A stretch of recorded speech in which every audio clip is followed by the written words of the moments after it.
ओम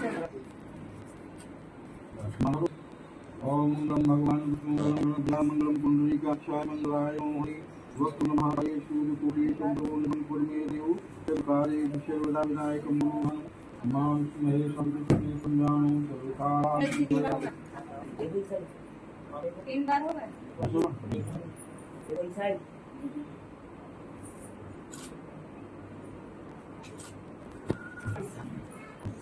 देखिए आज से आप पति रूप में हुए हैं। एक पत्नी पति का रिश्ता होता है तो एक दूसरे का रिश्ता एक दूसरे की बातें मान के चलता है। जो स्त्री कहे तो पुरुष को लेंगे, पुरुष कहे वो स्त्री को, है ना। दूसरे की बातें में करना चाहिए, आपस में विचार करके जीवन बिताना चाहिए। देखो लड़की के 5 बच्चे होते हैं, 7 बच्चे। लड़की के बच्चे जो है 7 में 7 है। लड़की के जो 7 बच्चे हैं, लड़की के मया सारा यदि कांति बोल्या बामांगयामी तदात देयम जरात कन्या कुमारी। कन्या कहती है कि मेरे जो 7 वचन है, पहला वचन है कि आप ठीक करने जाए, है ना। जैसे बिना केदार नादान कहीं नहीं जाए, आगे न जाए, है ना। मुझको भी साथ लेकर के जाए क्योंकि मैं आपकी पत्नी बन, ये मेरा का प्रथम वचन। और तीसरा वचन है हमें प्राण काव्यम। लड़की कहती है कि जैसे देवताओं की पूजा की जाती है उसी प्रकार से पूजा की जाती है। तो आप दोनों पूजा करें जीवन, अब ये मुझे अपने साथ लेकर भी करें तो मैं आपकी पत्नी बनी, ये करने में पूजा करें। और तीसरी बात है तुम भट्टा पुराना पशुपालन। कन्या कहती देखिए आपका विवाह होगा, आपके आगे बच्चे भी होंगे, बड़े होंगे, उनकी धन की जरूरत पड़ेगी, तो बाद में भैंस बकरी ये सब पशुपालन, पशुओं का पालन भी करना होगा।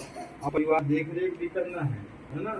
नवाह का भी करना है, प्रबंधन करना है, जैसे पूरी परिवार को लेकर चलना है। कुटुंब का रक्षा करना है आपको, समझ आ गया ना। अगले ब्याह हो गया तो मेरी माता ऐसे नहीं करना। भरण पोषण करने का दायित्व बनता है, ये लड़की कहती है। आजम व्यायाम धनाधिका नाम।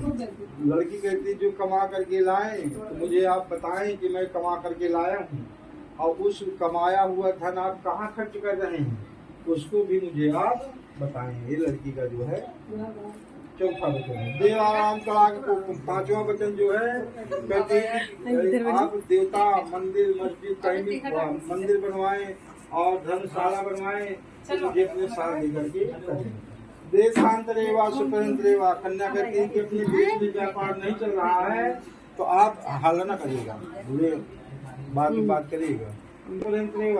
कहते अपने देश में व्यापार नहीं चल रहा है तो आप परदेश कमाने जाएंगे, क्योंकि परदेश कमाने जाने से परिवार का भरण पोषण होगा, है। यदि देश में चल रहा है तो कोई बात नहीं। और 7वां वचन है कि देखो आज से आप विवाह योग्य हो गया, मैं आपकी पत्नी बन गई हूँ, तो आप आज के बाद दूसरी की स्त्री को नहीं देखेंगे बुरी निगाह से, दूसरी की लड़की को नहीं बुरी निगाह से देखेंगे, और जो देखेंगे तो आप मुझे ही पत्नी के रूप में देखेंगे, है ना। दूसरी स्त्री को आप पत्नी के रूप में स्वप्न में नहीं देखेंगे। ना सेवनीय परिकीय जाया।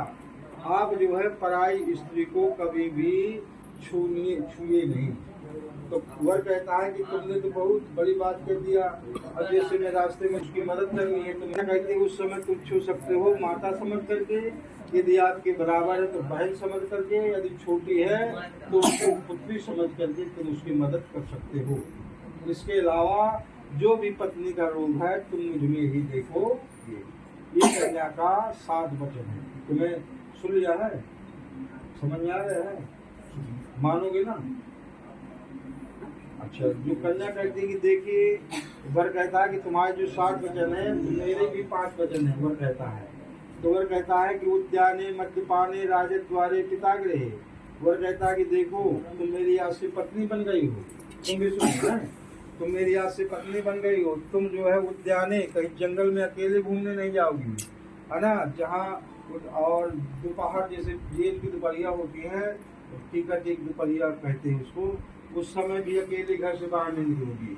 और रात का समय, रात के समय भी घर से अकेले, मैं घर में नहीं हूँ तो तुम अकेले घर से नहीं निकल सकती। तो कन्या कहती है कि रात का समय है, आप मना कर रहे हैं निकलने के लिए। अब घर जैसे छोटा होता है, सांप निकल आता है तो अकेले न निकलना, घर से बाहर निकलना ना पड़ेगा लोगों की मदद मांगने के लिए। तो वह कहता है कि जब तुम्हें अपने प्राणों की रक्षा करनी हो, तुम्हारे प्राण जा रहे हैं, तो तुम घर से अकेले निकलो, लोगों की मदद मांगो। लेकिन कोई दिक्कत नहीं है तो तुम रोज रोज निकल करके बाहर नहीं खड़े। उद्याने मद्यपाने, और मद्यपान का 3